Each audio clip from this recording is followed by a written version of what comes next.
Okay, so Jonah, you want to give us the intro since this is your baby? Wait, you guys can hear me, right? Yeah. No, what did you say? So we're going to be doing NBA, first team, second team, third team, and then defensive teams. And rookie teams. And rookie, baby. Damn, bro, I'm going to run out of players. Yeah. I only really thought about first team. So Okay, this that's is okay. going to be Jonah's show. I have my first, second, third team written out. So. Okay, fire. All right, cool. No, Yeah. we barely have the collaborative effort on the first team. I know. So, I know 3 rookies. Do you want me to just to breeze through like the rookie and the defense stuff? Oh first? yeah, Yeah, fire. go ahead, You want to man. start out with that, and then we'll work our way back up to the top like we did on the other episode. Yeah, so the all rookie teams, I actually found them to be exceedingly difficult to predict because usually at this point we would have had the entire summer league under our belts as well as the few preseason games. Like we would know who these guys work pretty well, as well as like knowing who would fit into their rotation in what sort of role. Like for half of these guys, I just kind of struggled to see where the minutes were coming from, which I think sort of led me to predict these a little bit more conservatively. I think everybody remembers before the preseason started, I predicted Anthony Edwards would be the rookie of the year.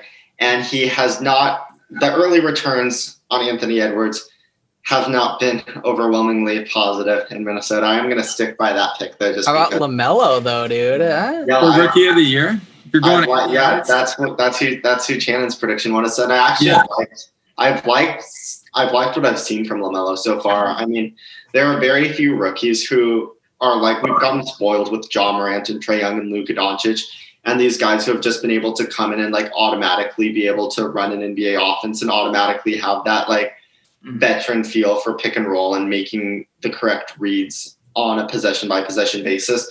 And so like LaMelo Ball, he's not going to be that guy. Like the learning curve is a very real thing for him. Yeah. There are still like, it still feels like it's moving fast for him. He sort of overextends himself at points, but he has shown like those flashes of the tremendous feel and the tremendous vision he has. And I think more than anything, that's what has been encouraging for me. Because whenever I like watch these rookie point guards and watch these new ball handlers in the NBA, really what you're looking for is just those flashes of feel and the flashes of that brilliance that will translate once the IQ and sort of the knowledge of an NBA offense catches up. And so LaMelo definitely has those raw tools. So he was my number one prospect in the draft, and the early returns on him, I've liked what I've seen. Shannon, do you have anything to add? Oh on to yeah, that? baby. Yeah. I just think we're seeing from the stuff we've seen from like obviously he's not shooting well so far, but I think we see he's really NBA ready. He's like extremely confident, which I think is going to translate over to a solid season. So Yeah, 100%. The confidence is a big thing. One last LaMelo thought before we move on from him is the scoring is going to be something that he needs to work on because the passing is good, but until he has some sort of like jump shot or ability to finish at the rim, like the passing, like most of the lowest hanging fruit that he can pick with his passing ability is just not going to be available to him because right now defenders can just sag below the screen and pretty much go under on everything because he's not going to punish him with that jump shot off the dribble. And he's not like this Ben Simmons, Giannis Antetokounmpo, LeBron James level athlete where if you go under the screen, you're just giving him like a head full of steam to get to the basket. Like he's not that level of finisher. He's not extraordinarily athletic. He's got solid touch around the rim and he's a pretty crafty guy, but he just isn't consistent. He's not powerful enough to disincentivize defenders from ducking below that screen. So just having sort of that change up, like even John Morant last year, far from an amazing shooter, but even he sort of learned that having that jump shot is a prerequisite to being able to run an effective pick and roll as like the lead guy in a solid offense. So the scoring is going to have to be something that catches up for LaMelo. I tend to think that the three-pointer is going to develop. Like he just has such good touch. The jump shot doesn't look amazing, but I mean, it's not that bad. He's a 76 for 5 on shooting in the first game or whatever. Yeah, he went over 5 on shooting, but he was a 76% free throw shooter in Australia. Generally, guys who are in the mid 70s like have pretty good touch. Generally, that is pretty predictive of shooting success in the NBA. So I think that's kind of like the key to LaMelo really unlocking his game is just maybe getting that jump shot a little bit more consistent. But I think he does, and I had him on my first team all rookie. So my first team all rookie was Anthony Edwards, Killian Hayes of Detroit. Mm-hmm. I had LaMelo Ball. I had Obi Toppin, who we talked about a lot on our last podcast. I think Wesley and Hayden both predicted him for Rookie of the Year. And then I also had James Wiseman of Golden State. I mean, yeah. So what's Onyeka been doing? Yeah, so Onyeka has he had a good game, didn't he? What? Never mind. Wrong guy. Never mind. Yeah, he's gotten off to a good. He hadn't really played recently. He was coming off a bit of an injury, so he's kind of just getting eased back into it. He's played like very limited minutes. So I haven't really seen much of. I haven't watched what he's been on the floor. But from what I isn't Obi Toppin on the Cavs? No. Which one's on the Cavs that did really good? Yeah, that's what I'm thinking of. Yes, that's what I'm thinking of. Yeah. Yeah, that guy did really good that one game. Yeah, Isaac Okoro has been. Yeah, that guy. He's like the MVP of the pre. Well, it's not the MVP, but he's playing really well. He's MVP of the first 3 games. Yeah. Didn't the Dubs play tonight, Kellan? Huh? Didn't the Dubs play tonight? Yeah, they won. Yeah. They played the Kings. Yeah. Hey, Jonah, can you give us a little? What do you think about Kyle Guy, dude? Yeah, so Kyle Guy, I didn't know much about him. Like, I mean, obviously we all remember watching that Virginia and taking down the Mighty Ducks in the Sweet 16 a couple years back. And they won the championship that year, if memory serves. So he had a tremendous college career. I hadn't watched a lot of them. Yeah. I don't get a chance to catch very many Stockton Kings games. So I'm in the G League. I didn't get a good feel for him, but I actually have watched every Kings preseason game. There too against the Blazers, and then both the Warriors were on national TV. So I watched all 4. And so I've got a pretty good read on Kyle Guy now. And I actually think as a 4th guard, he might not be the worst thing offensively because the Kings, they've shown this desire to play a faster brand of basketball this year, sort of take advantage of some of the athleticism they have on the wing between like De'Aaron Fox, their rookie Tyrese Halliburton, Buddy Hield. He's a guy who, if you play in transition and get him some open looks from three, that should be something that really gives a boost to your offense. And I like the way Kyle Guy's kind of fit into that mold. He's been able to run mostly with the second unit, mostly playing along Tyrese Halliburton, but he's a good passer in transition. He's got good vision, and then the shot is obviously the big thing with him, just being able to space the floor, being able to like have that gravity to really open up the court in transition. I think is going to be something that really helps this offense as sort of a lead guard running a pick and roll, even on a backup unit. I don't know if that's ever going to be his game. And the on-ball defense is something that worries me as well. But as the 4th guard for the Kings, I think he's fine. Yeah. What have you been liking? What you've been seeing from the 55-win Warriors? Yeah, I mean, more than anything, kind of sloppy at times, huh? Yeah, but Steph looked good. Yeah, Steph's looked good, and that's really the one thing you're looking for. I mean, I would have loved to see what Draymond. Well, not Draymond, because Draymond's not going to be. But did Draymond play today? No, he didn't. I would have loved to see what James Wiseman looked like. But you're going to see a lot of what James Wiseman. Yeah, I mean, I'm looking forward to it. I have him on first team, so yeah. So I guess to just pivot into my second team, Tyrese Halliburton is okay. the first one. So yeah, they really liked him on like the broadcasters or whatever when I was watching the Warriors. There's a second team of rookies, bro. There's not a third team, is there? No, only the first third team all rookie. I wish there was a third team. Or they ranked every rookie. And maybe Matisse Thybulle would have gotten some respect last year. I wanted him to make a team, but it was not to be. But yeah, Tyrese is a guy who I think is going to get a lot of steals. Like he's already been getting like 2 or 3 a game. Like he plays hard. I wish he was a little bit more aggressive with the shot. That's sort of what I thought his like big thing was going to be. Coming into the NBA is just sort of that off-ball shooting. He was a tremendous shooter at Iowa State. Another guy who kind of has a weird-looking shot, but just tremendous touch on. He has a solid float game as well, but he's been a little bit more laid back on the offensive end, which, is to be expected from a rookie who is more of an off-ball player anyway. The thing that would worry me is, especially if they continue to play with Kyle Guy, Halliburton, obviously, the much more skilled defender out of those two. But that most likely means that Halliburton's going to be spending some time guarding point guards, and I don't love that just because Halliburton's a guy who has such great off-ball instincts, jumps passing lanes, gets steals, gets deflections, all of that stuff.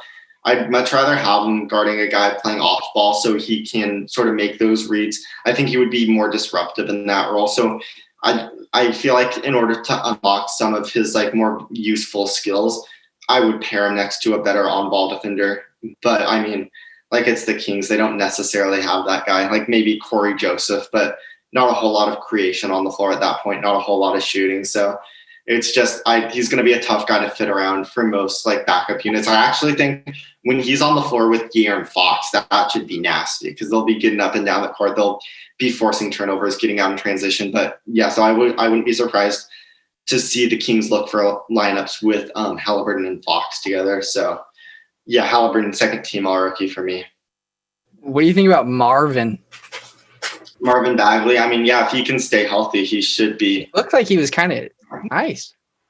Yeah, I mean, yeah, he's kind of a big piece to them for me, just because having that big man who gets up and down the court as well as the guards do, that'll be a big thing for their offense. I don't necessarily know what their plan is at center. Like maybe if Marvin Bagley has a good year, we would see less of like Rashawn Holmes and Hassan Whiteside, which would probably be very helpful to the offense. But I mean, it all comes down to can Marvin Bagley, A, stay healthy, and B, guard centers. And that's really what is going to define his career. Like that's going to be what takes him from like a third big in somebody's rotation to like a starting caliber NBA player. So yeah, I mean, it would be huge for Sacramento if Marvin Bagley can have a good season. I'm not super sanguine about that being the case, but we'll see. Was your sister digging how Hassan Whiteside was getting minutes on national TV two times in a row? Yeah, he played good. Yeah, no, yeah, he was playing good. I forget who I think it was Kavan. He stuffed him the other day. Yeah, I mean, yeah, he's good. Yeah, he gets a lot of blocks. I mean, if you can have a defense set up where he doesn't have to like go more than 6 feet from the basket at a time, like he's actually pretty good. Like he's a solid rim protector. I think Hassan is. Oh, he's a very good rim protector. Yeah, he's kind of turned underrated a little bit. It was so funny in like the fourth quarter, that first Warriors game. Everybody was low key exhausted, and so like it looked like everyone was playing in slow motion, and Hassan was just putting up shots. It was so funny. He did like a Euro that took like 4 seconds to get to the rim. Yeah, I remember that one on the fast break, and it was an inbound, right? Yeah. And then he had like a fadeaway, like he did like a mid-ranger. Yeah, and his touch is another thing that I think gets underrated. But so solid opening weekend for Hassan. The next guy who I'm gonna include on my all-rookie teams is Peyton Pritchard, who really impressed me in his first game with the Celtics, and he's gonna get some time right away just because Kemba being hurt. He might be better than Jeff Teague already, and that's crazy to say because Jeff Teague has been in the NBA for so long. What? Shannon's face. But Peyton Pritchard's a god, bro. He's filthy. Yeah, I mean, I think that shooting is just going to be such a big thing for them because you can't take anything from you can't really take anything too meaningful from preseason. But I went into the season with some very real questions about what the Celtics creation is going to look like who's going to be setting up shots for the offense and just sort of what that was going to look like when Kemba Walker was hurt. And even if Kemba Walker is coming back, like there's no guarantee that he's going to be the same guy. Like all the knee stuff going on with him, like it just is not very promising. Too many step backs. Yeah, so I was so I just think having another guy who can run pick and roll, who can shoot, who can kind of spread out the defense, so puts less pressure on like Jason Tatum or like, God forbid, Brad Stevens decides to have Marcus Smart be the lead initiator in the offense. Like, I just think that. Oh boy. I just think, like, I mean, Marcus Smart is a fine player. I love Marcus Smart, but I think if he's like their starting point guard and the guy who's like running offense, like, I don't think there's any chance that that's going to work. So, I mean, I think having Pritchard as sort of like that change of pace guy who could maybe a little bit more of a scoring mindset, and his passing looked fine too. So, yeah, I think Peyton Pritchard is a guy who, like, you could see play well right away. Speaking, another guy in the Eastern Conference on not a continuing team, but on a playoff team who has looked promising so far is Malachi Flynn of the Toronto Raptors. And there's been a lot of buzz going around that Malachi Flynn like is out playing LaMelo Ball, and like Malachi Flynn is already the better prospect. I mean, like, yeah, that was always going to be the case. Like, Malachi Flynn like had a long career at San Diego State. He's older, but so like he's more developed. He's more confident making plays in the pick and roll. But like LaMelo's a good amount younger. He's way taller, more athletic, and just has like more natural feels. Like LaMelo is still the better prospect. Like, sure, Malachi's outplayed him, but I mean, that doesn't really change too much. But anyway, Malachi Flynn is going to be a very real part of this Raptors rotation, in my opinion. Especially like if they choose to play like Lowry and Van Vliet next to each other quite a bit, and then you can have Malachi Flynn coming off the bench and sort of running the bench offense, and he can shoot. He's already a pretty polished playmaker. I think even off ball, he's a guy who could provide a pretty good amount of value. So just having Malachi Flynn, I think he's got a chance to be a pretty good player for him and contribute right away. Desmond Bane for the Grizzlies. I've talked about him before. They're just so shooting starved, especially with some of the Ja Morant lineups. Having a guy like Bane, a 40% college three-point shooter on tremendously high volume, that's just going to be something that they really absolutely need to open up the offense for them. And then my last pick is a guy who we have already talked. Have we talked about this guy on the podcast before? Devin Vassell of the Spurs. Just, I think he's a ready-made 3-and-D prospect. The shot, I'm not concerned about it at all. It's looked pretty good. I have only seen highlights of him with the Spurs. I haven't actually caught a full San Antonio game yet, but I'm pretty excited to see how Devin Vassell translates. He's a little bit more like polished than your traditional rookie. So maybe you see Greg Popovich sort of waver from his usual tendency to not give rookies so much time. So yeah, those are my 2 all-rookie teams. Do any of you guys have any sort of comments before we move on? My comments is, so did Malachi, he was on Washington State. That's where I think I recognize him from, right? Yeah, I think San Diego State. But I see him like in a Washington State jersey here. Maybe he transferred. And yeah, I think he probably transferred because I feel like I recognize him from somewhere. Bro, but what about Ball, dude? That guy's a rookie, apparently. He's gonna ball out. I don't see him getting enough playing time on the Nuggets. Apparently he's shredding it, dude. I saw like the Instagram post. He was like, yeah, I'm not a big ball guy. I think his skill set's useful on offense to have a 7-footer who can like rebound with decent touch. And so being able to hit like those mid-range floaters, like it's an easy shot for him to get off. I think on offense, he could be effective. On defense is just where I'm really concerned about him, because he's way too skinny to guard centers. Like, he just gets thrown around like a rag doll by like your traditional NBA centers. Mm-hmm. And like such slow feet. Like, I mean, he moves well for a 7-footer, but I mean, like putting him on like forwards, it's just never going to work. So I'm intrigued by the offensive skill set, but I just don't necessarily see how he stays on the floor at this point. Can you explain to me? Well, first of all, I'm gonna say this. So you don't have Nico Mannion making a second team? No, he was an honorable mention. It was a tough exclusion. But for why when the Kings were playing, when he was driving, why was everyone collapsing on him? Because it made kickouts really easy and guys were wide open. Like I don't understand. I don't understand. It's not like he's that crazy of a threat. It's like, you know what I mean? Yeah, I don't really remember that part of the game. It's like bad D. What's up? That just sounds like bad D. Was the passing good from Nico though? Like, did it look like was he at least hitting the guys and stuff? Yeah, I mean, yeah. Yeah, I mean, I he's not going to be on the floor really much at all this year because you've got Curry, you've got Wanamaker. It looks like they're going to try to. He just kind of Spend some time with he's Jordan confident Poole and at that good. point guard. He just looks like a guy that doesn't quite believe he's in the NBA right now. I don't think. Yeah, and I mean, there's still It's rightfully so. He's literally our age, playing with full-grown men. Yeah, and I mean, like the book from Nico Mannion is far from He's like. good. Really, He's fine. yeah, Like well, his we'll floater's see. fine. I think this will be more of a just waiting in the wings and development year for For sure. for Okay, Nico. all defense, baby. You got Yeah. Draymond making a team or what? No, I don't have. Oh, I'm mute. Let's go. Channon, did you make a team for all defense or? No, I haven't yet, No. but I can quick. I can probably actually low-key make it looking at my other teams. Okay, cool. So I guess I'll just lead off with my first team at guard. This was a pretty easy one.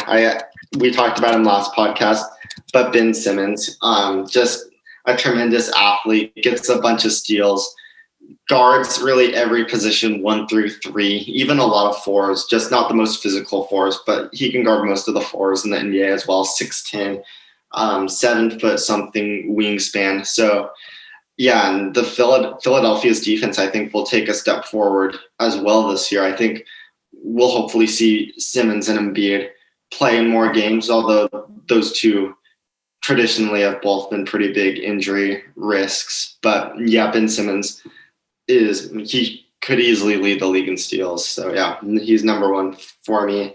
Number 2 is a guy who didn't even make a team this year, which I think was pretty controversial. Okay. Drew Holiday. I misspelled Holiday. He's on the Bucks this year, so I think he'll get some of that shine of like being on the best defensive team in the league. Like he'll pretty much slot to like what Eric Bledsoe was doing for the Bucks last year, which is just fighting over a lot of screens, getting a lot of steals, like contesting shots from behind. I think Drew is perfectly equipped to handle all those tasks, so he was a pretty easy inclusion for me. He didn't make either team this year? No, and people were upset about it, but I mean, there are a lot of good defensive guards in the NBA. That's crazy. Yeah. Do you have GT 2 making a team? No. In fact, he wasn't even a guy I really considered at all. Hey, you know, it's a sleeper pick that maybe could be good. I'm telling you, Andrew Wiggins plays nice defense sometimes, bro. Put that for mine. Bro, you did not just say Andrew Wiggins would be a pick for an all-defensive NBA team, bro. Second team. Not even. This is my hypothetical list, Channon. This is his decision. Don't shit That's on- not a sleeper pick, bro. Hey, didn't you? What was one pick? I don't remember. You had Jimmy Butler winning something. Freaky, I did. Huh? Freaky, I did, dude. Was it Depoy? Yeah. What were the reasonings? Because I wanted to know. Because Jonah did too. He said Jonah's like Shannon probably has his reasons for it. Yeah, okay. Jimmy is one of the hardest-nosed defenders in the league. He steps up to any challenge, and he's also been one of the top guys in steals per game in the league for many years. And playing with the Miami Heat his second year, he's just going to keep improving on defense. He's been a boss defender since he came into the league. But Miami is just the system they have. I think he's going to continue to improve him. I think he's going to be motivated from last season. And we've already seen the quotes he's putting out. Like, he's ready to go. I think he's going to be Depoy. I love how so much you take so much like in like social media plays a big role. I gotta see Jimmy Butler in real life, bro. It was wild. Really? Actually? Yeah, he came to UP. Oh, because the whole Miami Heat team was practiced at at the University Heat of Portland, facility. bro. He saw like Bam. I saw Tyler Hero and Duncan Yeah. Robinson, all them. They all came to. Oh, that's sick. That's super Yeah, sick. dude, it was wild. They were all like in the gym right next to us, just playing basketball. That's crazy. What the? Yeah, it was neat. And saw Andre Iguodala. Well, it's because of what's his face. Because the coach went to University of Portland. Oh, okay. Oh, that's right. Yeah. I think the Suns get to practice there too. Because their bus was there a couple of weeks before.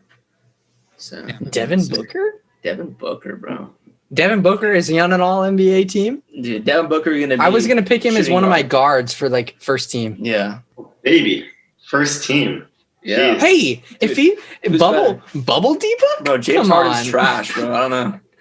Yeah, even No, better. actually- But I thought about Booker for my third team, but I didn't. James Harden's fourth team All Pro, dude. I'm thinking about Eric Pascal. for first team. I'm meeting Bro, with Kelly.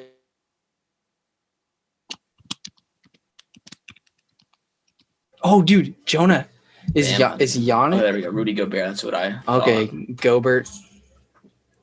What Okay. were you saying, Helen? Rudy Gobert. No, I'm not gonna say. I'm not gonna say it. What do you think that? Never mind. You already talked about how there's probably going to be voter fatigue with Giannis, so never mind. I was going to ask if he's going to repeat. Yeah, that's more in the context of MVP. Like I think. Yeah, no, that's what I was depoying MVP. Bro, I think. Yeah. Steph, dude. Steph. I still picked him for MVP just because. I mean, at the end of the season, I don't think there's going to be really any way for me to justify anybody other than Giannis. Like he's just been so dominant the last 2 regular seasons that like.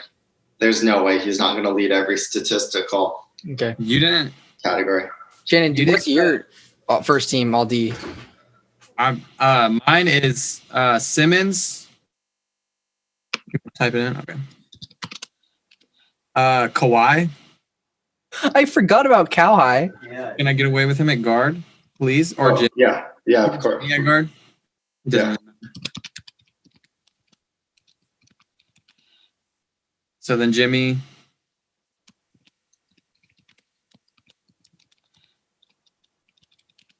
Bam. And then Anthony Davis.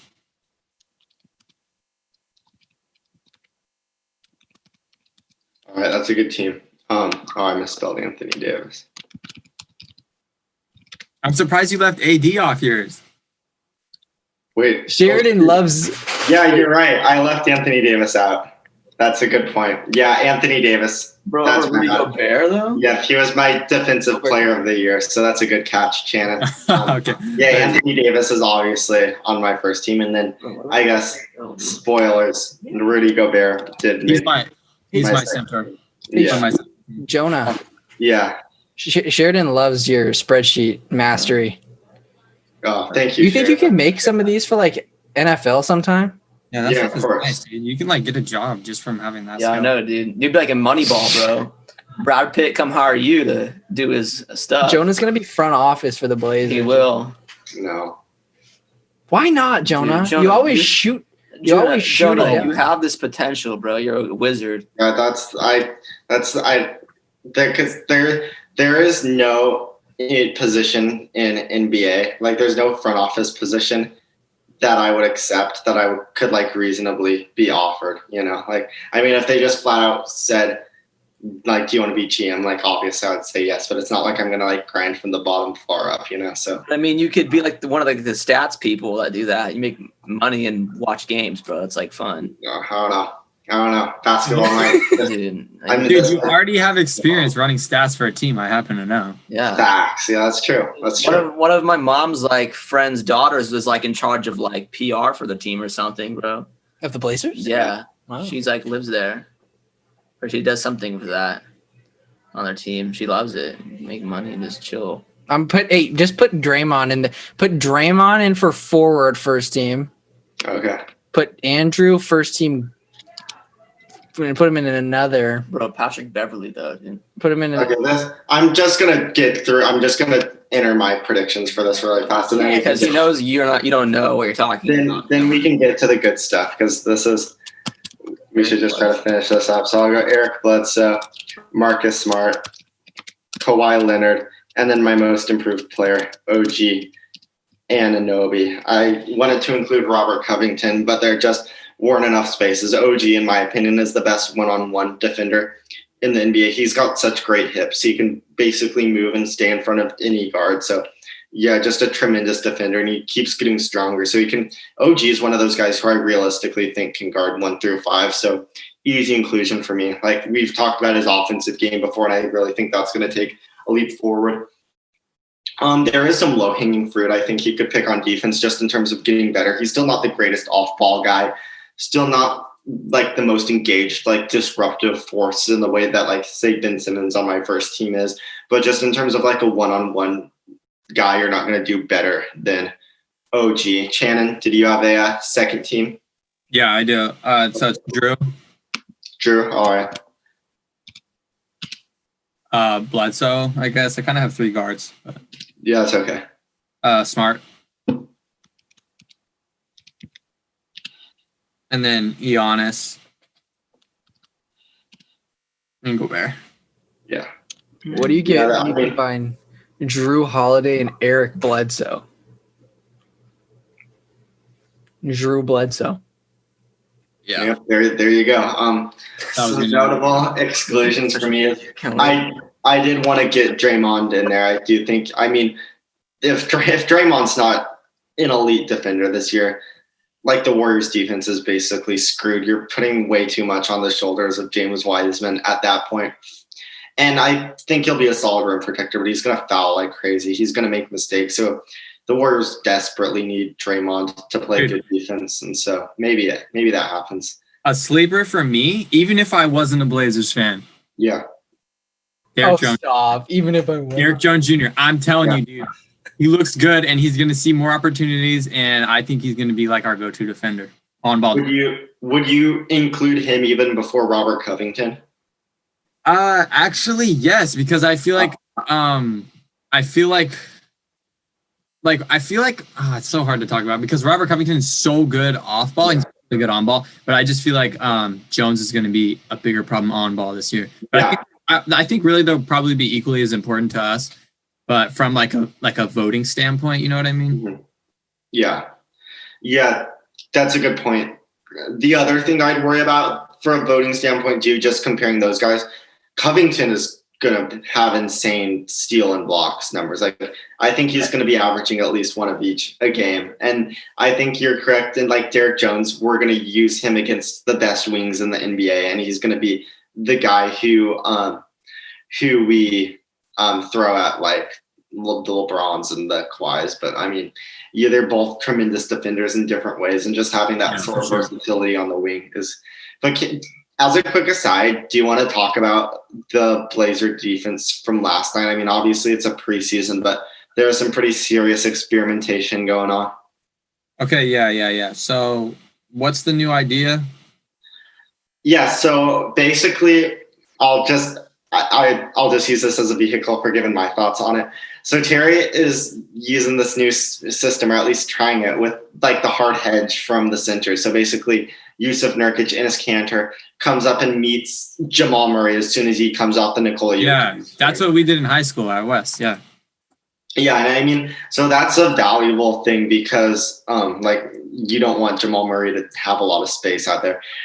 But the paint was just so wide open for the roll man. Like Nikola Jokic could just stroll down there and like be kind of like Will Barton, Gary Harris, like even Paul Millsap kept taking advantage. And I get like if you've got a super mobile center like a Zach Collins, like a McLean Tim, like a Harry Giles, like you you can recover and you can get back there and you can have like the best of both worlds. You can stop the point guard coming off the screen and recover in time to like tag the roll man and just get back before you give up an easy score.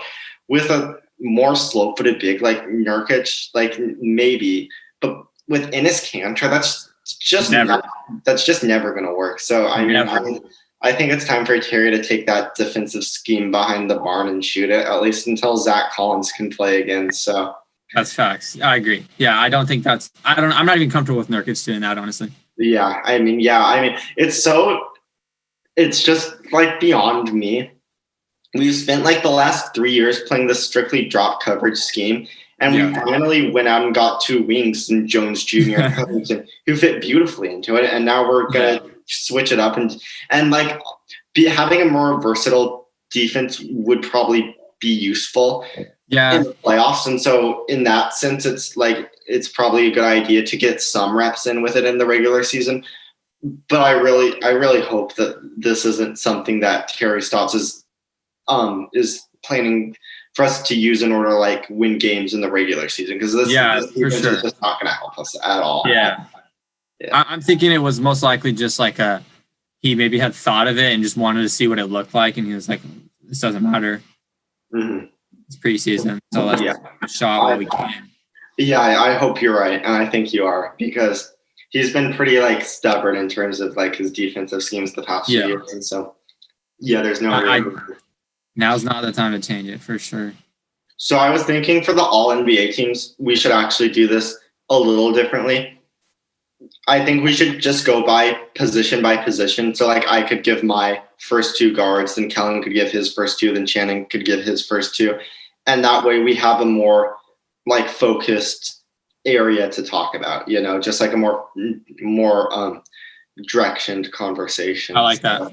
Let's do it. So my first two guards were Damian Lillard and Luka Doncic. Yes, sir! Yes, sir! Yes, sir! Me too. And now comes the time where I have to try to remember what those special characters are in Luka. Don't Doncic use them. here. Isn't it like this or no? Channon, do you want to talk there you about Dame? About Dame Lillard. Okay, yeah. So, well, I That's picked enough, Jonah. regular season MVP. So obviously he's got to be in my first team. You feel me? I think we might see maybe 1 point drop back from his 30 points per game last season. We might see him average 29, but he's going to be up there either way, 29, 30. I think we're going to see him have a career high in assists this season. With some shooters added to the team and some shooters returning from injuries, I think the assists are going to be abundant for Damian Lillard, especially coming off with those high screens. He's supposedly, his shot's so deep. He gets those high screens. The assist is so easy from him. He has the middle. He has the wing. It's just so easy for assists. And so, yeah, I think he'll have a career high in assists. I think that'll definitely land him on the first team with his points, and I think they're going to have a great record also. So. Yeah, and I mean, anybody who listened to our awards podcast has basically gotten my thoughts on these players. But for Damian Lillard, it's like Channon was saying, probably, if not the best, the most effective three-point shooter in the league right now, uses his spacing to just spread out the floor so much and is just a complete liability to shoot whenever he touches the ball, whenever he comes off a screen. And I think he leads the Blazers to another top 5 offense while averaging 30 points a game and like 8 assists. And so that's obviously just crazy, like 40% 3-point shooting. He's one of, if not the best offensive players in basketball right now. Yeah, I think he can reach 9 assists, honestly. Yeah, it's well within the realm of possibility, especially with some of the shooters he's got surrounding him this year, as well as Nurkic coming back. He's like the guy he feels most comfortable feeding in the pick and roll. And then I went Luka Doncic just because he led the best offense in NBA history last year. He's got all the skills you'd want out of a lead ball handler, except for maybe a more consistent jump shot. I really think there are so many good things about Luka that I'm just going to nitpick and say I really think what he's got to work on is that step back 3-pointer, just because it just so it's too easy for defenders to switch onto him right now. Like at the end of games, in regular season games, it's just fine because teams run their base defense anyway. But at the end of regular season games during playoff games, defenses can get away with switching bigs onto Luka Doncic because they can just sag off of him. And if he takes that step back jumper, sure, he's going to make some of them, but it's the lesser of all the evils that Luka can attack you with. So defenses are fine giving up that step back and switching onto him. So I just think that making that consistent will help him out a little bit, but obviously just nitpicking. He's one of the best offensive players in the game. And that was just his second year. So excited to see what Luka has for us this year. Yeah, I pretty much have the same opinion. I think he's pretty much a no-brainer. Yeah. Kellan, any disagreement on your end? No. I just think it's hard to make. Thank you for. I just think it's hard to make first team when you're the second best point guard in the league, So you got to put Stephen Curry in there. Okay. And then you got to put James Harden in there. Oh my God. What, dude? Bro, Hey, stop with bro. What do you mean? You're forgetting Kelly Oubre Jr., bro. Hey, we're saving that. That guy's second team all pro. Yeah. And then do you want me to just fill out my list? No. Okay. We're gonna go. Are we gonna go the remainder of the guards for the rest of the teams? No, we're gonna switch to forwards next on first team. But I think those are two totally defensible picks. I mean, we're gonna have to we're going to have to see what Curry looks like as well as Harden. I mean, yeah, it's just tough because I don't really know what to expect of those guys. Like Harden, a lot of his has been made of him being out of shape, and he's always kind of been like a bigger guy, especially Big boy. in the more recent years. And what I'm more worried about is like not so much the size, because he's never been like the most athletic player, but just like if it does take like even like a centimeter off of his step back, like if it just limits his explosiveness just a slight bit and he's generating less space on the step back, all of a sudden that becomes a much less like viable option for him. And so yeah, I'm not concerned about him too much. Like he's looked bigger before, and I mean this is like a consistent theme that seems to happen in the NBA every year. Is like in the weeks leading up to the season, we like start becoming really concerned with these guys' body types, and like nothing ever really becomes of it most of the times. But why does it say Steph shoots 100% free throw? Because he does. Because he played. These are like their stats from last year. So okay. He played like 5 games. He probably went like 15 for 15 or something. Okay. Yeah, definitely. He's probably the best shooter of all time. But yeah, he hasn't sustained that level of excellence over the course. Okay, wait. I have a question for Kellan. So Kellan. No, and I don't want to start blushing. Kellan, let's do it. Consider this. 2 minds. So you said Damian Lillard's second best point guard, so Steph's on the first team. So consider this. Let's say the Blazers finish with a better record. Damian Lillard averages more points per game. Does he deserve first team over Steph or not? That's like a different thing, though. Okay, you're saying that if Damian has a better season than Steph, should he be first team? Yes. Well, yeah. Well, yeah. Isn't that fair? I mean, like, because if you think about it, Damian has probably more talent on his team. So for him to stand out that much, Stefan's going to be taking the majority of the load offensively probably this season in order for them to even have a good season. And if Damian, well, you mentioned Brad Wanamaker being a big part of it. Shut the fuck up, bro. Okay, I was off that podcast. Okay, stop. Okay. So if Dame has a better season. Okay, wait. Let's say this. Let's say the Blazers have a better record and they have like essentially equal stats. You give it to Dame?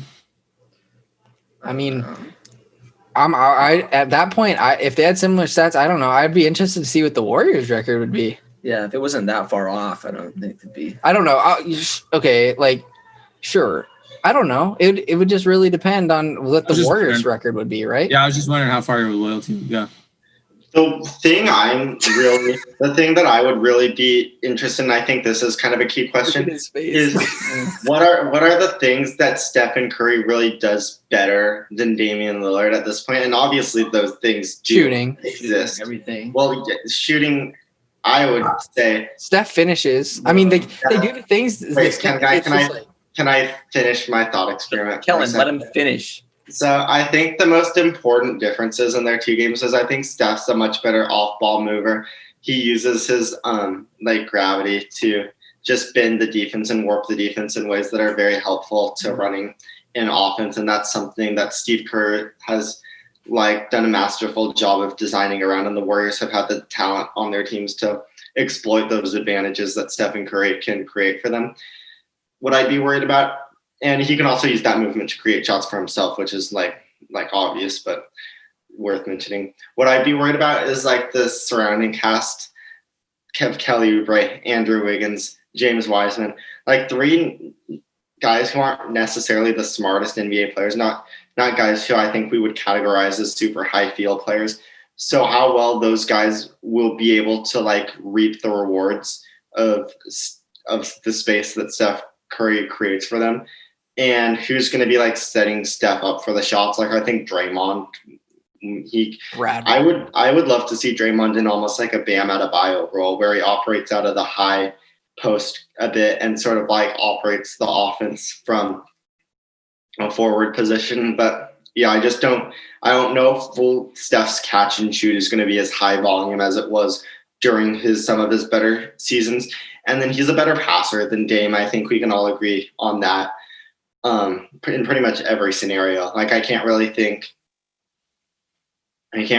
of like a type of pass that Damian can do better than Steph. But I mean, like Dame's assists, I wouldn't be surprised to see them be better than Steph's, just because like Dame is going to pass it to like 40% 3-point shooters like Gary Trent and CJ McCollum, even like the non-shooters in the Blazers rotation, like Carmelo Anthony and Robert Covington, are still well above league average. So the Blazers' worst shooters are probably better than the Warriors' best shooters on the wing. I mean, like I'm a huge Michael Mulder fan, but I don't see him playing that much. And Andrew Wiggins and Oubre don't really inspire me a lot. So I just think Dame's teammates are going to have a tremendous effect on his individual success, whereas Stephen Curry might have to be like finding ways to succeed in spite of the talent around him. So that's just kind of my take on why I picked Damian Lillard above Stephen Curry. I think Steph's going to have a wonderful season, but I mean, yeah, that's mainly my take as to why like Dame might have better numbers. And so, yeah, there it is. Dame's a little more clutch than Steph. I mean, I don't know. I feel like I don't know. I just feel like Dame had like he's more of an inside threat, and so I feel like that's partially what makes him clutch, is just because he's just harder to like he can just do like in a clutch situation you don't know what he's gonna do. Like I feel like Steph is less likely to attack you off the basket, and we've seen Dame go to the rack for game winners before, so it's just harder to guard in a clutch situation. Yeah, and I think Dame, like I'm starting to have a hard time calling Stephen Curry a better shooter than Damian Lillard. I think if you just like lined up 100 threes like around the arc and just had him shoot them all, like Steph would probably make more than Dame.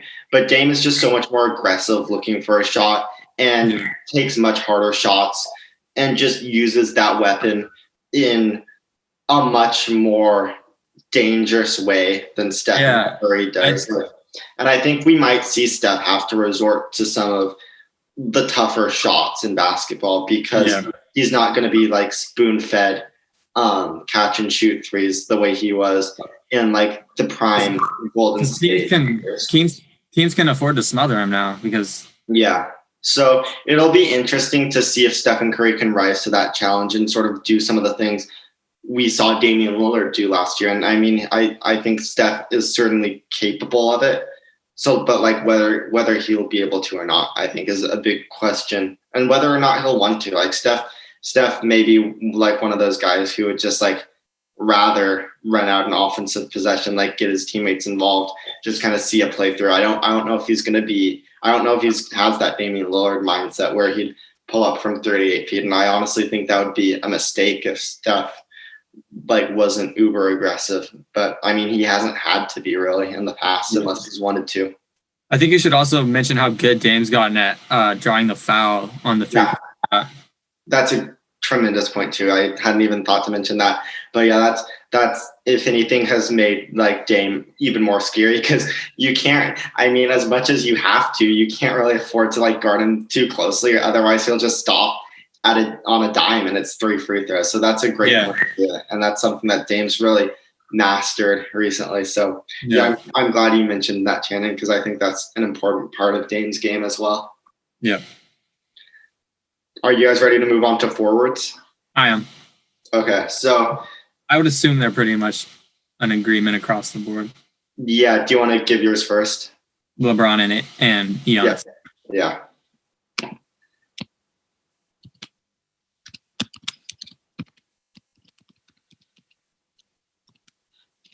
And that's who I had as well.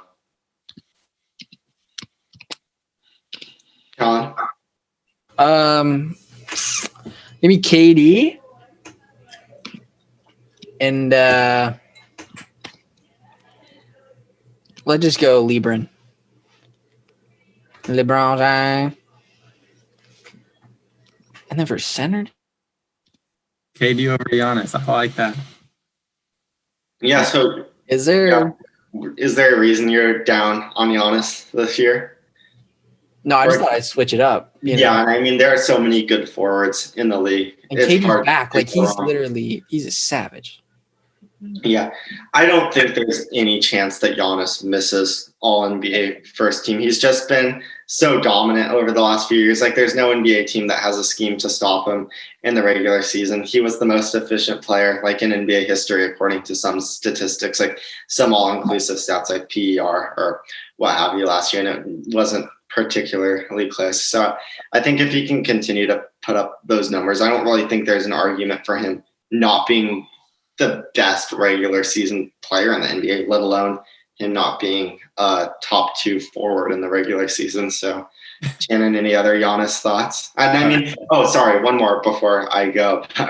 But I think he's going to play a lot more minutes on the Bucks this year because their front court depth, once you get past Giannis, is pretty miserable. Like, I don't know how excited Mike Budenholzer is to put Bobby Portis and TJ Wilson out on the court, but I do think Giannis is going to be asked to play a few more minutes and possibly take on some more challenges defensively. Although, I mean, he was the defensive player of the year, so I don't know how much more he can do on that end. But yeah, I think Giannis has been easily the best player in basketball the last 2 years.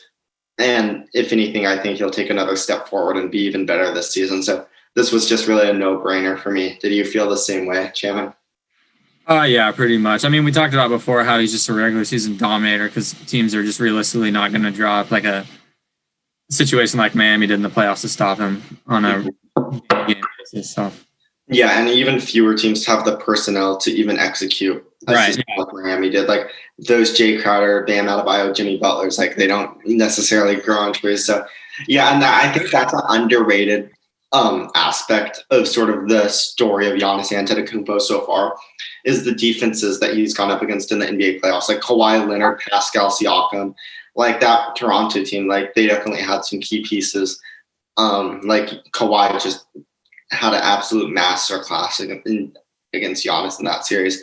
And then the players we talked about with the Heat, like Eric Spoelstra and Nick Nurse, both tremendous defensive coaches. So yeah, so Giannis has definitely had a tough road in the playoffs. And I mean, that's partly been his own fault. Like there are some limitations in his game that those coaches have been able to take advantage of. But yeah, so should we move on to centers?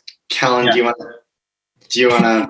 Yeah, we've been discussing our lineup for like the next teams and stuff. But I think our consensus, I think our pick, we've come to agreement that if the process stays healthy, we're going to give him first team. Wow. Joel Embiid. Second team's Brook Lopez, bro. Do you have any thoughts on that? Is that a bad pick? I don't know. I would be concerned with how many games he's going to play. Because we were going to say AD, but like, I don't know. Dude, y'all going to be I went with Anthony Davis, and I imagine Shannon. Do you agree with Anthony Davis? Yeah, Anthony Davis is leaps and bounds better than Joel Embiid right now. Yeah, I mean, and I think it was just fascinating. Like, in terms of just like defensive player of the year, and I mean, for center, this also obviously has to carry over into All NBA. But just Giannis Antetokounmpo, defensive player of the year, we saw what he did against the Heat. He had a fine series. I mean, they were better without him on the floor. I think that's a lot of noise, but I mean, he was fine. And then Anthony Davis, though, just demolished the Heat. Anthony Davis dominated that series on defense. So just seeing that kind of juxtaposition, like Anthony Davis, I thought had a much better showing. Yeah. So, yeah. And I mean, partly was just the way the Lakers scheme is kind of set up. Like, obviously, staying in the paint will get you a lot of those like easier blocks. I mean, like when Kendrick Nunn is driving at you, you basically just have to like stand there with your arms up. And I mean, it's automatic, but I thought Anthony Davis was awesome in that series. And so, yeah, I guess I don't really know how that connects to All NBA center, but I just think he's transformed himself into the most dominant defensive player in the NBA. Yeah, I agree. We've got some spicy picks for the next guys. Do you want to make your case for Joel Embiid before we move on? Well, hasn't he just struggled to stay on the court like consistently with injuries? Yeah, I'm surprised you chose that as your case for him, but that is true. Yeah, but I don't know. I mean, I obviously haven't watched a ton of Joel Embiid. He's a good player. And they surrounded him with mud. Here, I was going to talk about Joel Embiid when I got to him, but let's talk about Joel Embiid now because he's actually a guy who I have been thinking about quite a bit recently. And because he is a dominant post-up player, and he's such a good scorer out of the post. Like, he can back down almost any center in the NBA, and he's got decent touch, so all those hook shots are a weapon for him. And he's so physical, he draws a ton of fouls, but you don't want to foul him because he's a good free throw shooter. And so that's just sounds like an ideal post player. What I kind of struggled with, and I think what was evidenced last year in the playoffs, is just like how that archetype, in the absence of other more well-rounded skills, is just not as valuable on offense. Because we kind of saw the Celtics just happily concede those points to Joel Embiid in the post, and he had a tremendous scoring series. Like, he scored a ton of points, but his passing was so limited that he had trouble like setting up shots for his teammates, albeit his teammates were not very good shooters. Like, Shake Milton was probably like, and I mean Furkan Korkmaz, but just like, you're damning with faint praise to say that those two guys were the best shooters on that Philadelphia team. And he also, like, when you have a post-up center like that, you need somebody to throw the entry pass to him, like, to get the ball. And without a great point guard, like Ben Simmons was hurt that series, like, there's not a whole lot Joel Embiid can do in the post, especially when he's double teamed. He's not a great passer. And B, if he's your best offensive player and you can't even get him the ball every possession, like, it's just as great as Joel Embiid is, he just didn't really feel that valuable during that series. And I'm worried that could be the case, like, in other contexts too. I mean, obviously small sample size theater, but Channon, any thoughts about Joel Embiid? Like, any disagreements with what I said? No, I'm gonna leave it at what you said. I think that was a good take. Okay, cool. Second team. Should we move on to second team? Yeah. All right. I guess I'll lead off with the guards again. My guards were Stephen Curry, and then I also went with James Harden. So basically, Kellan's first team backcourt is my second team backcourt. That's mine as well. Okay.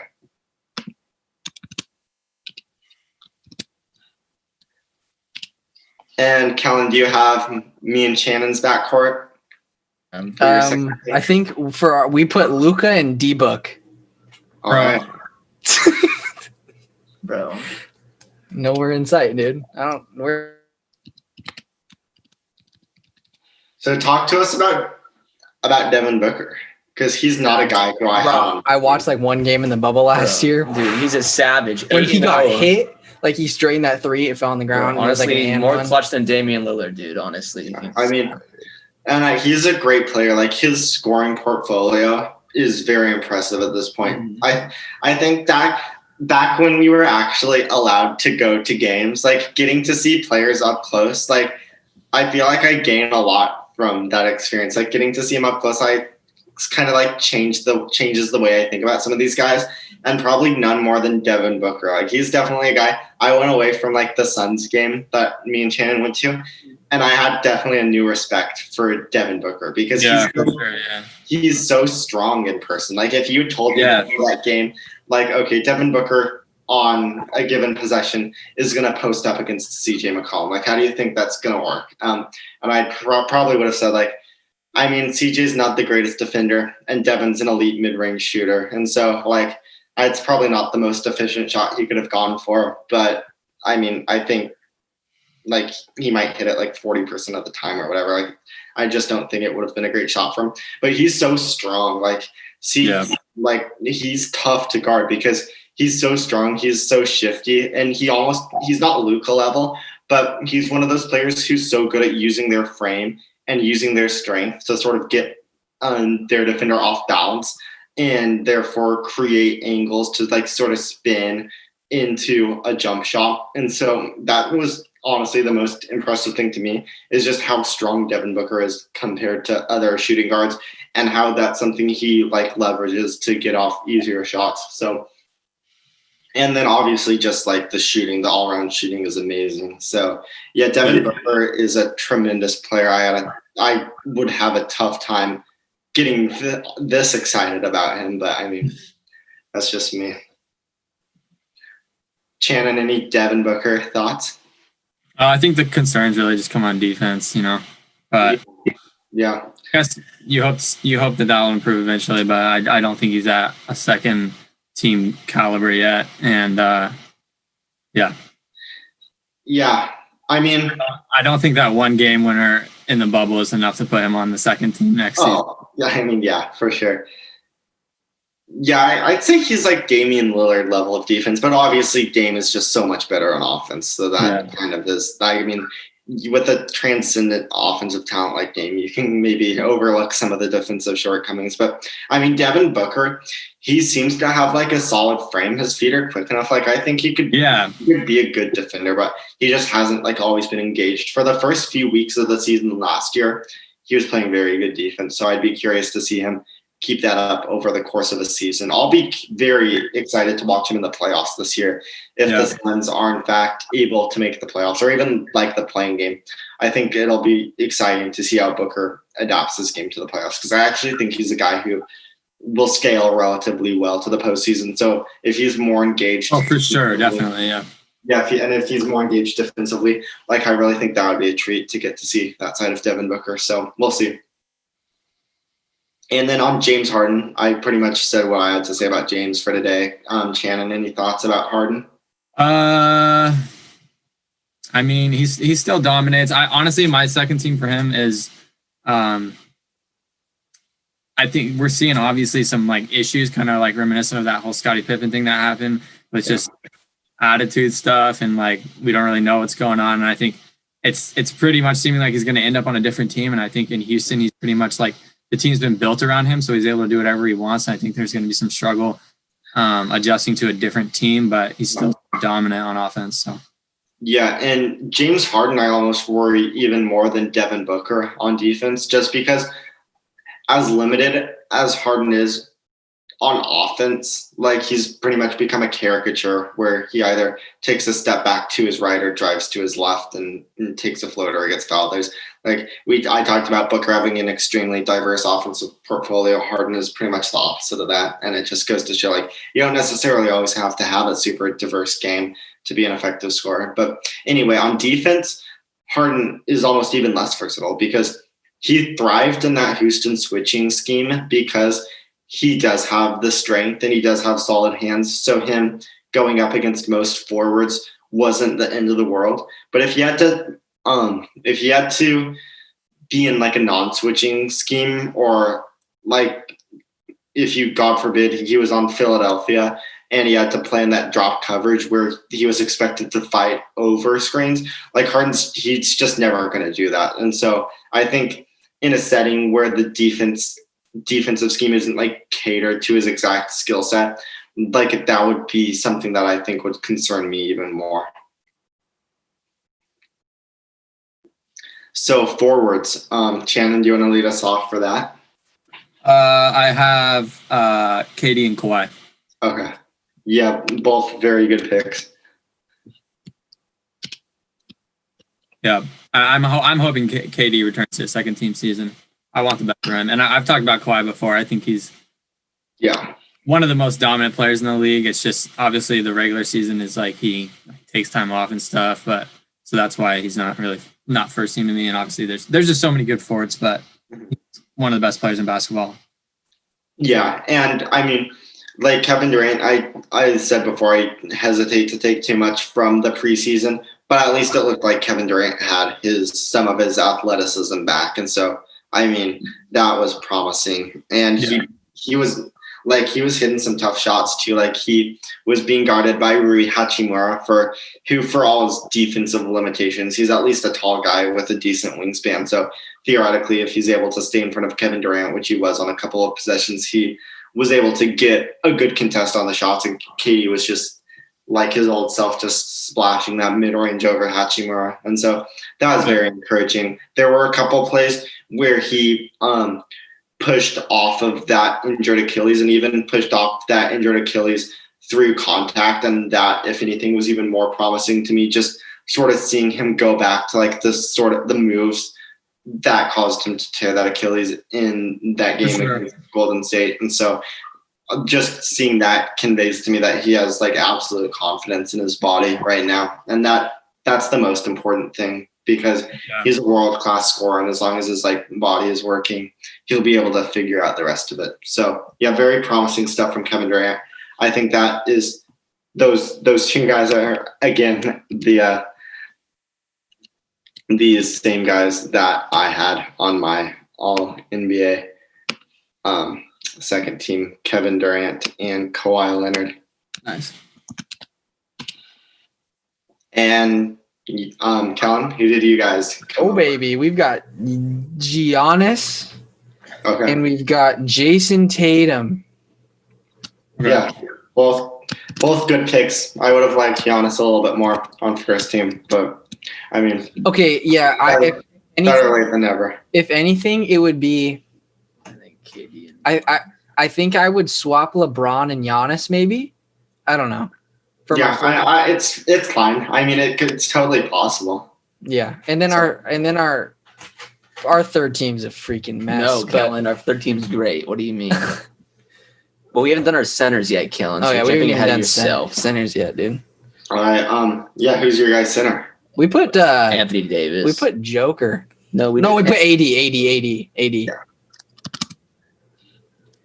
With Yusef Nurkic at a close runner up there, dude. And then I actually did have Nikola for mine. Same here, yeah. Okay. Yeah, I like it. Joker, baby. And then, yeah, who did? Oh, because we put freaking Joel. Oh my god, we put Joel Embiid. Dude, he's on ballers. Don't Yeah, worry, I dude. mean, who knows? Kellan, our first team is going to be the first team in the NBA this year, dude. I'm telling you. Yeah, right, dude.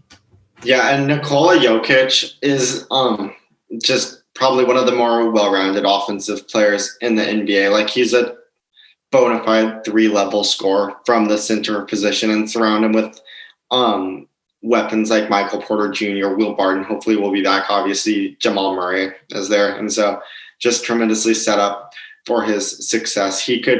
He's basically going to average, I would imagine, very close to a triple-double. And so, yeah, he's a great player.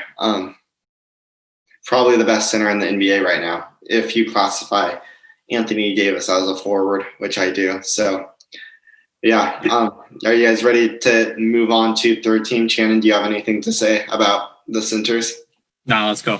13. All right, third team. So my third team guards were Trae Young, and then I really, really wanted to include Ben Simmons, and I don't know. Do I put in Ben Simmons? No. Wait, Channon, who do you have? I want to see who you have first. Before Okay. Trae Young. Is there any chance that I can actually no? You know what? I'm gonna go. This makes no sense, but I'm gonna go Kyrie and Trae Young. Okay. Yeah, and Kyrie he's the other guy I'm considering. He was the guy going up against Ben Simmons for me. Yeah. I gotta go with Kyrie. I mean, you're right. Yeah. You're right. I really want to include Ben Simmons because I think Ben Simmons is going to have a huge year. But yeah, Channon, tell us what we can expect from Kyrie Irving. Well, okay, so I think his whole little refocusing scheme is going to work for him. I mean, he's obviously like an eccentric dude. I mean, we've seen what he's capable of, and he's just had some weird situations in Boston, obviously, and then he was battling injuries last year. But it seems like him and Kate are having a great time together, and I'm hoping he stays healthy, obviously. But he dominates when he's on the floor offensively, and I think Katie's actually going to compliment him well. So yeah, and kind of lost in the injuries and the personality weirdness of Kyrie Irving's 2019-20 season was the fact that he was having his best season as an NBA player. Like, he was putting up tremendous statistics, obviously. Like, I think he was high 20s in points, and his shot looked better than ever. yeah, All his handles and stuff, they looked awesome. And then, like, Steve Nash, one of the best point guards of all time, combined with Mike D'Antoni, who has historically had like success molding offenses around elite guards like your Steve Nash, like a James Harden. Like I think those two guys will really like do whatever necessary to set Kyrie Irving up for success, and Kyrie is more than capable of capitalizing on that, which is why I might go back and change it later. But I think I gotta go with Kyrie over Ben Simmons. I think that's a good pick. Yeah. Kellan, who did you guys go with? Okay, so I think it's time that we give respect to the guy that we should probably give respect to. So for my guards, I'm gonna go John Wall and Chris Paul. Okay. I actually thought about John Wall. Am I forgetting a good point guard? I mean, Damian. Yeah, you are Lillard. Dennis Schroeder, bro. That guy's Oh, a savage. That's right. That's right. And then Damian Lillard would be the one guy who. Oh no, dude, Derrick Rose, bro. Oh, Donovan Mitchell. Yeah, We were deciphering whether we should put John Wall or Donovan. We Mitchell. had Kyrie We had originally. Kyrie, but you guys both put Kyrie. So we decided to switch it up. Yeah, I have a hard time seeing John Wall Bro, John Wall's been on a mission. What's on a mission or not. I don't know. what do you think's more likely to happen? Steph Curry first team, Trae Young third team. Trae Young third team. Yeah. All right. We're in this scenario, like, is it at least third team? Like, if Trae Young is second team, like, would that still count? I don't No, know. at least third team. At the most, third team, bro. Yeah, like I think Trae Young would make an All NBA team before Steph made first team. I just think that Trae Young was already such a heliocentric player, so I have no concerns about him like getting his own points and getting his own shots off. But then you surround him with like the plethora of shooting and wing talent, like Bogdanovich, Gallinari, John Collins.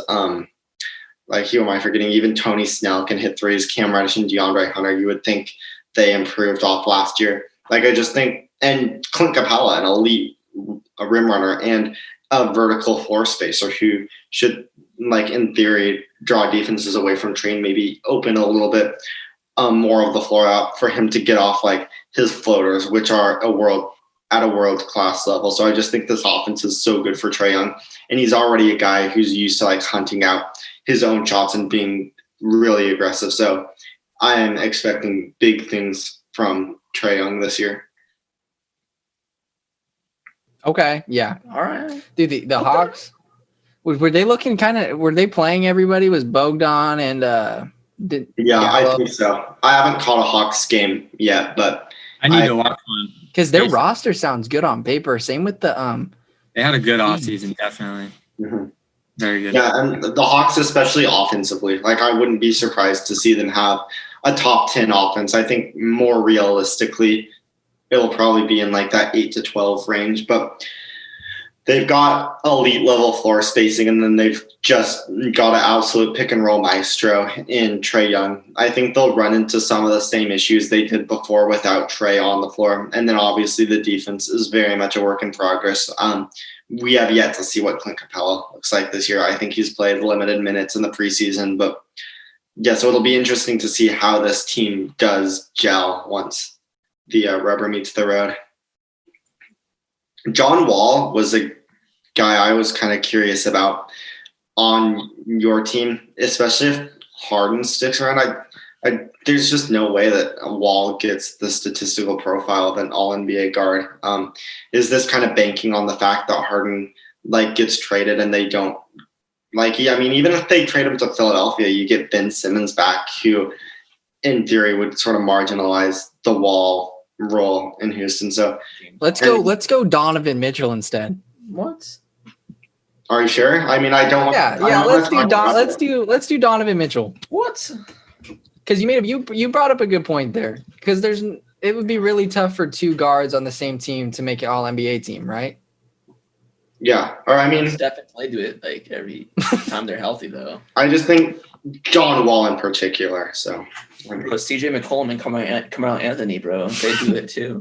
So, do you guys want to do forwards now? Channon, do you want to lead us off with that? Yeah, sure. I went with Tatum and Butler. Yeah.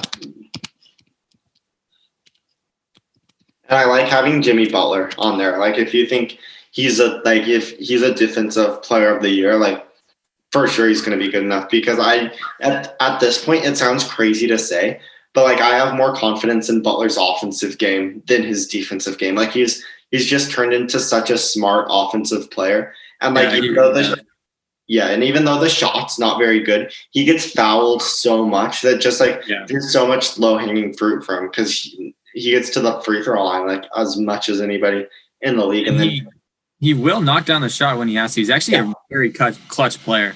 Mm-hmm.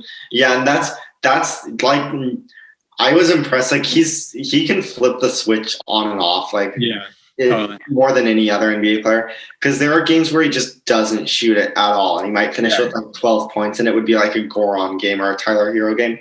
Yeah. And then when he really needs to, like he can score like 14 points in the fourth quarter. Yeah. Like what was it? Was it like Game 5 against the Lakers? I'm pretty sure it was Game 5 of the NBA Finals. Yeah. That was one of the funnest games I've ever watched, and Jimmy was just like deep, reaching so deep into his bag of tricks with like the mid-range post-ups and all that stuff. So like, yeah, he's a treat to watch for sure. And if he's like that defensive player of the year level, even if he makes the all defense team, I would definitely have a hard time excluding him from one of these lists. Yeah. I love Jimmy Butler there, dude. I think Jimmy Butler, if he transitioned to the NFL, he'd be a beast tight end, dude. Mm-hmm. Thoughts? Whatever. It's They don't care. I went with Jason Tatum as well. And then I had Jimmy Butler's teammate, Bam Adebayo, as my other forward. Okay, yeah. That's fair.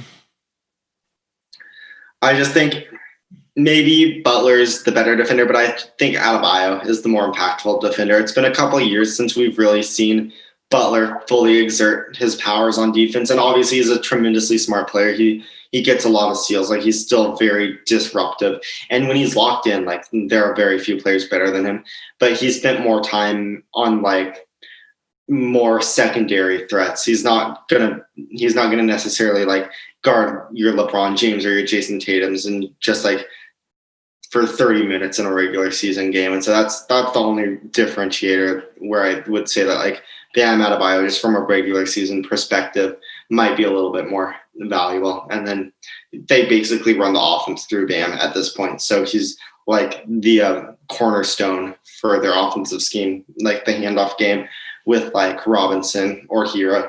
He's just so integral to what they do on both sides of the ball. He just got his huge rookie extension this summer. And so, yeah, I just think he's a guy their organization believes in for good reason. And I'm going to have him on my third team.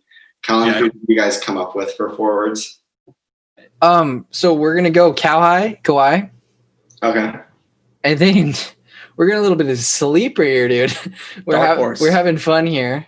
Mm-hmm. We're going with the 2019 first overall pick, as Channon likes to say, Zion Williamson. Third team on. Yay, baby. We're going to say he has a good year this year. Lonzo's going to be feeding him. Brandon Ingram. Spacing the floor. Am I using that term correctly? Don't know if I am. JJ Redick feeding him. Yeah. We're going Zion Williamson has big time year. Mardi Gras also feeding him. Who else? You don't get. The thing that I am thinking with Zion Williamson is I think in a vacuum, the idea of him and Lonzo running pick and rolls is just very enticing. And given like Zion's athleticism and Lonzo's feel for those like lob passes or even like full court hit-ahead passes, like and outlet passes, like Lonzo is a wonderful rebounder at the guard position and Zion can get up and down the court like very fast. And so I do like the idea of them together. Where I start to have trouble seeing it being pieced together, I think we've talked about this. I just don't like the idea of Steven Adams on that team standing in the dunker spot. Like, where is Steven Adams standing on the floor? Like, we talked about spacing, and sure, like the Pelicans have some good shooters, but like that pick and roll with Zion and Lonzo, which in theory should be where Zion gets some of his easiest baskets. And I do think that will be like one of Stan Van Gundy's favorite plays to run, just because Zion is such an explosive talent in that regard, and he should be an elite rim runner. He's got a great body too for setting screens, and so like that should be a very productive play for them. But just having Steven Adams in the paint, like he's not going to space the floor, and so Adams, man, like add the guy who's guarding Steven Adams, which will in all likelihood be the center of the opposing team, will just have zero ground to cover to sort of stand in Zion's way and protect the rim as Zion rolls to the basket. And that should lead to Zion shooting quite a few free throws. Like he will probably get to the line more, but it'll just cause his field goal percentage at the rim to, I would imagine, crater. Like it could even lead to injuries. Like it's just going to make the court feel a lot smaller. Like I just don't love that fit. I just think it's going to make life a lot harder. Like I would much rather have a shooting big man like a Miles Turner or something just to clear that paint for like Zion. Channon, do you have any response to that? Any reaction? Well, I just have a hard time putting a non-all-star caliber player on an all-NBA team, but Yeah, and I mean, like Zion, he could get to that level. Like he averaged 23 points a game in the few games he did play last season. So, I mean, we've seen it from him. But yeah, it is a little troubling. It is a little hard for me to like make this big a leap of faith based off those 19 games. But yeah, I do think if he's like in shape, if he's healthy, like all these caveats, like he's a wonderful offensive player, a great offensive rebounder. Although, again, with Steven Adams, you wonder how that will be impacted. But yeah, for sure. Yeah, I think like he has the upside is so high that I mean, I don't think it's outside the realm of possibility that he could find his way onto third team. But yeah, it's a bold prediction, but that's good. Thank you. It was just for funsies. Yeah. Do you want to share your center with us, Colin? Let's go for the man that plays as the 5 for the Portland Trailblazers. Yusuf Nurkic, baby. Let's go. The best player on the team. He looks like Baby No Money if Baby No Money was freaking massive. His new hair looks terrible. I haven't seen it. It's bad. Apparently he wanted to bleach it and his barber was like, nah, it's gonna look bad. And so it's like an orange shade. He's the new Bill Walton now. He's gonna lead us to a championship just like Bill did. Let's go, baby. Best player. Yeah, I went with Joel Embiid. Same here. Did we agreed on everything except I had Bam Adebayo instead of Jimmy Butler on 3 teams. So that's good. It's good that we're in lockstep now. So yeah, Joel Embiid. I think we talked about him. For all his deficiencies, for all of the reasons I worry about him in the postseason, he still is a wonderful post scorer, gets a ton of rebounds, a great rim protector, and the supporting cast around him is more suited to his strength. And it should be harder to double team him just because you don't want to leave shooters like Danny Green, like Seth Curry open.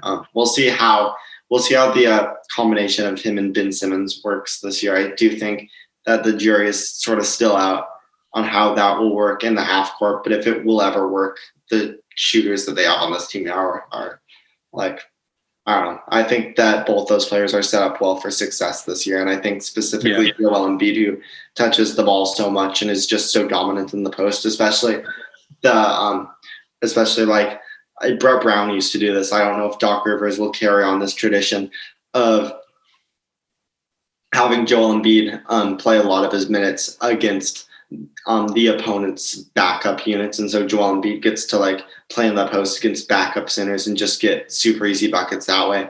Like Joel Embiid is always a guy who just puts up great stats, even if he isn't the most well-rounded, efficient offensive player in terms of like other parts of his skill set. So yeah, there you go.